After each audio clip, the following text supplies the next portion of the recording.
Antoine Robitaille. Écoute! Oui, j'écoute. J'en suis pas revenu de ce qu'il a dit.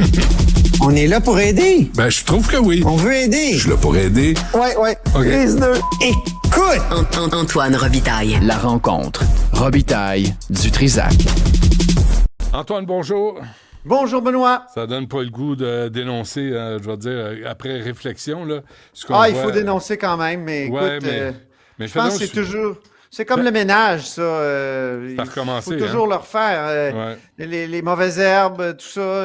C'est pour ça qu'à un moment donné, dans nos années COCO, collusion, corruption, on avait dit que ça prendrait quelque chose de permanent, comme une commission Charbonneau permanente. Mais t'as pas l'impression que... On s'est donné l'UPAC, mais l'UPAC, ça a l'UPAC, été créé trop vite. Moi, je pense qu'ils mettent du Valium dans leur beigne le matin là, parce qu'ils dorment toute la journée, de toute évidence. Tes appels, ils répondent pas, ils sont pas intéressés. Oui, mais Benoît, quand ils ont été très dans le public puis sur la place publique, les enquêtes ont échoué parce que oui, qui les a fait échouer? Ça prend un peu... Ouais, bon, mais qui les a fait échouer? Ça, on le saura peut-être un jour, là, mais... Ouais, tu penses, toi? Je pense pas, moi. Fais donc le suivi tout de suite sur la commission Galland sur Satlic. Ben, moi, je trouve qu'on commence à avoir un portrait plus précis des trois problèmes. Et c'est ça à quoi ça sert une commission d'enquête. Hein? 3 problèmes qui ont sans doute conduit au giga dépassement de coûts. Là. Je rappelle qu'en 2027, ça va nous avoir coûté combien, ça clique? 1,1 milliard? Oui. Alors que pour développer ChatGPT, ça a coûté combien? Au bas mot, 1,1 milliard. Là. Ça va être plus que ça. ChatGPT. OpenAI a mis combien dans ChatGPT? 1 milliard? 100 millions. 100 millions. Oui, mais il y avait l'intelligence artificielle pour l'aider. Là, on n'a pas. Ben oui. On n'a aucune intelligence whatsoever. Nous autres, on n'a ni la naturelle, ni l'intelligence. Ni la compétence. Il y a de la fraude, il y a de la collusion, il y a de la corruption, il y a de l'incompétence. Ce qu'on lit aujourd'hui, là, à la SAAC, puis ça marche de même. Puis on a dénoncé. Alors, mes 3 problèmes. Lesquels? Les 3 problèmes qu'on commence à voir émerger, là. Ouais. 1, l'irresponsabilité ministérielle. J'ai rien vu, rien entendu, on m'a menti, c'est pas de ma faute. Ouais. Il doit y avoir du vrai là-dedans, là. Tu sais, quand on te ment, c'est sûr que tu peux pas avoir de la situation un portrait très juste. Je suis d'accord avec ça. Sauf que la théorie, c'est que le ministre, il doit prendre toute la responsabilité. Oui, mais je mets un bémol à ça. Attends une seconde, Antoine. Je pense qu'il y a un bémol à apporter important. C'est entre la SAC puis le ministre des Transports de l'époque, quel qu'il soit, là, que ce soit Robert Poitier, que ce soit Bonnardel, que ce soit Mme Guilbeault, n'importe qui. Il y a toute une épaisseur de sous-ministres, puis de hauts fonctionnaires, puis de mandarins qui prennent des décisions entre les deux. Qui disent la vérité, une partie de la vérité ou des mensonges au ministre ou à la ministre. Et ça, il faut se pencher là-dessus. Dominique Savoie, qui est devenu numéro 1 fonctionnaire du Québec, après l'avoir attendu à la commission Charbonneau, je me dis simplement, what the fuck? C'est surtout que la coalition Avenir Québec l'avait dans l'opposition dénoncé, Dominique Savoie. Et vertement. Oui, pas à peu près. Et après ça, c'est la coalition qui l'a ramené, notamment par le truchement de Christian Dubé, le ministre de la Santé. Mais tu sais, Éric Kerr avait demandé sa démission combien de fois? Moi, quand j'ai posé des questions là-dessus, il a dit « Je me suis trompé, je suis allé trop loin. C'est pas la première fois qu'il s'est trompé, Éric Kerr. On le constate. Hein? Tout ça pour dire que la responsabilité ministérielle, si je rebondis sur ce que tu dis, elle serait peut-être caduque à notre époque où c'est tellement bureaucratisé qu'il y a des strates et des strates qui... La question se pose. Où le savoir s'accumule, où l'information s'accumule, puis ça percole pas jusqu'au ministre, peut-être. En tout cas, ça mériterait une bonne réflexion. Deuxième problème, parce que je t'en ai annoncé 3, l'incompétence du conseil d'administration. Le conseil d'administration est quand même plus près des opérations. On lui présente des rapports. On l'a vu, là. On lui présente il y a des gens qui viennent faire l'état de la situation. Et là, on se rend compte que les gens qui sont là au conseil d'administration n'ont pas de compétences en informatique du tout. Tu sais, ça prendrait peut-être des gens qui ont, sans être tous des ingénieurs en informatique, ça en prendrait un ou deux, ça en prendrait des gens qui ont la sensibilité, sont capables de saisir les codes de l'informatique, tu sais, sans être capable de coder, mais ce que je veux dire, c'est le langage. Est-ce qu'ils sont assez allumés? Est-ce qu'ils sont assez attentifs? Ouais, exactement. Ouais. Est-ce qu'ils sont assez attentifs ou ils dorment au gaz? Ça, c'est important. Donc, deuxième problème. Le premier, responsabilité ministérielle. Deuxième, incompétence du conseil d'administration. Troisième, est-ce qu'il y a eu du favoritisme et de la malversation? Puis là, ben, tu viens d'en parler avec Lino Zambito qui connaît ça parce qu'il a déjà participé à des mécanismes du genre.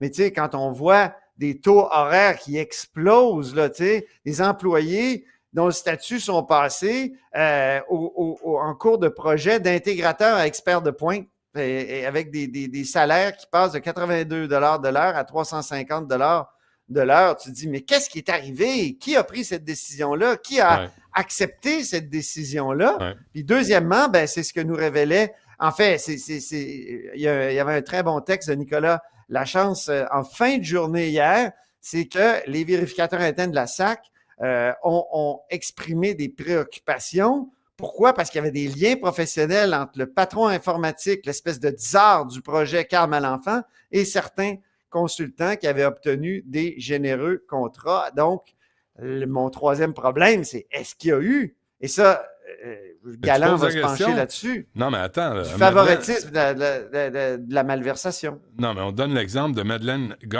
Chagnon qui a travaillé partout en même temps que Carl Malenfant. Puis il y a eu un appel d'offres de la SAC aux critères, dit-on, particuliers de l'avis de Martin Lapierre.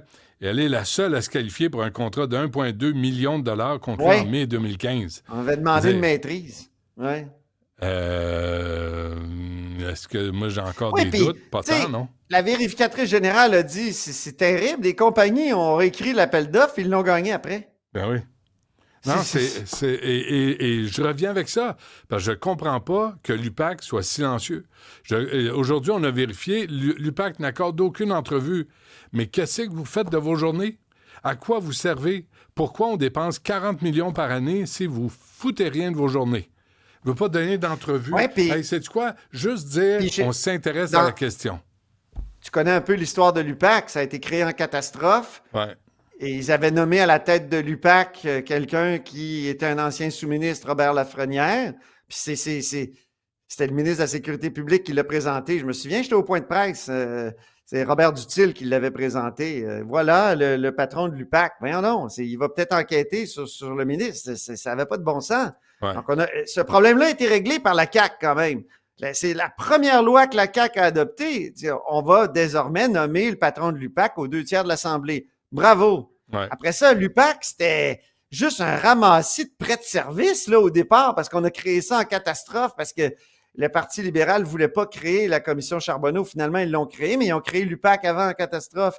C'était des prêts de service, des policiers qui étaient soit à la retraite, soit... puis à un moment donné, Robert Lafrenière a dit « ça me prend un vrai corps de police ». Il l'a obtenu. Ah oui. Donc, mais la fille de Robert Lafrenière travaillait là avec son gendre ou l'inverse, son fils avec sa bru. Il y avait toutes sortes d'histoires, effectivement. C'est du patronage, là, tout le monde. Écoute, tu sais, moi, c'est là, tu sais, tu as des gens, déjà 82$ de l'heure, c'est très bien payé.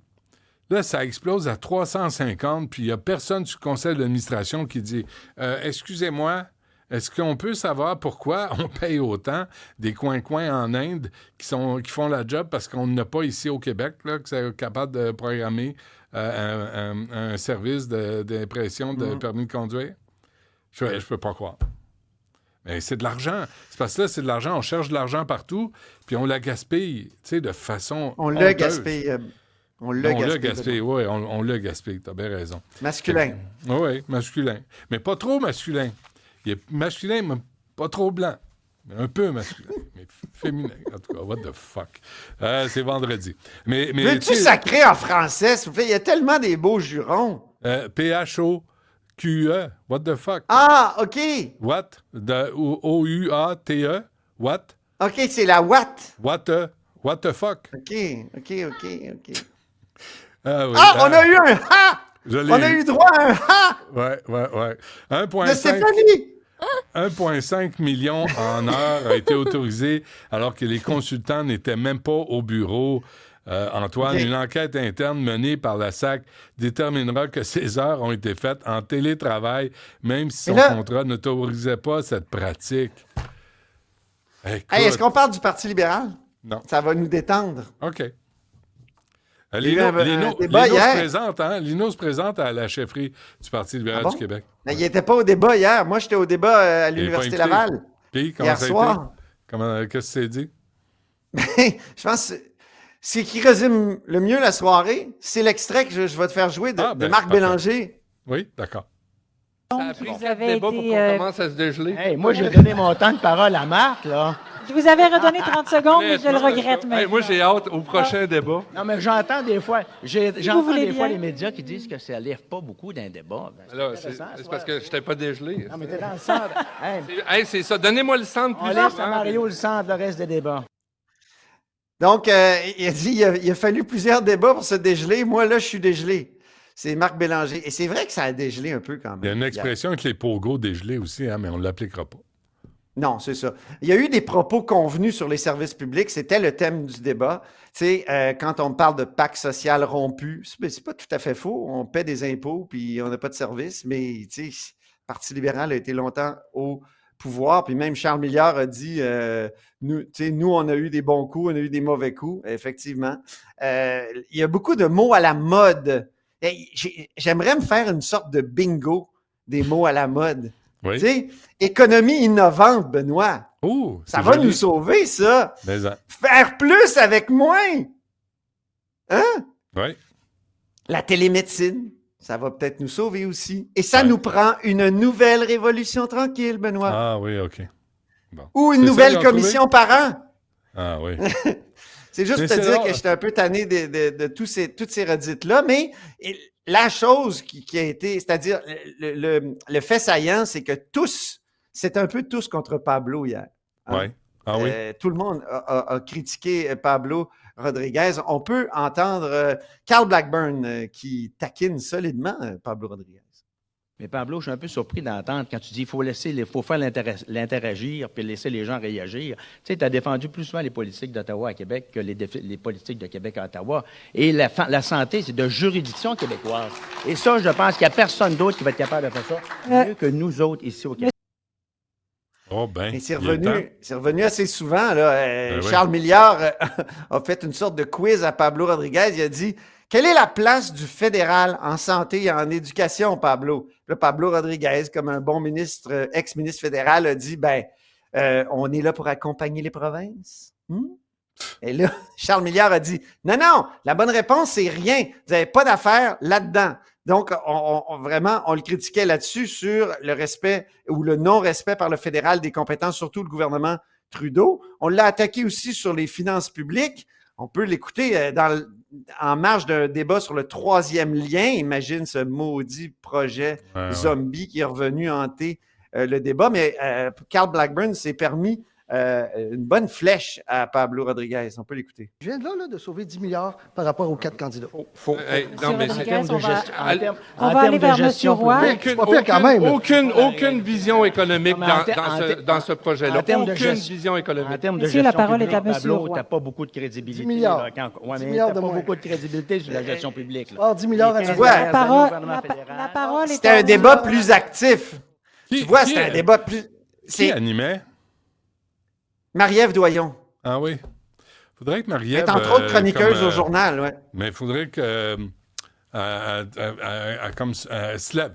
Elle avait un certain aplomb. Mais ce que je retiens, moi, c'est Pablo Rodriguez a carrément dit « Tu n'as pas beaucoup de crédibilité en matière de gestion des fonds publics, Pablo. » Oh! Ça, c'est une vraie attaque, là. Ça fait du bien, là, tu sais, ça faisait longtemps. Ouais. Et évidemment, il va y avoir un après 14 juin. Okay. Et je ne sais pas si Pablo Rodriguez est là. Je suis sûr que les adversaires vont se servir de cette notion-là. Il n'y a pas de crédibilité en matière de finances publiques, mais je me tais. Merci. On se reparle lundi. Merci, Antoine. Hey, bonne fin de semaine.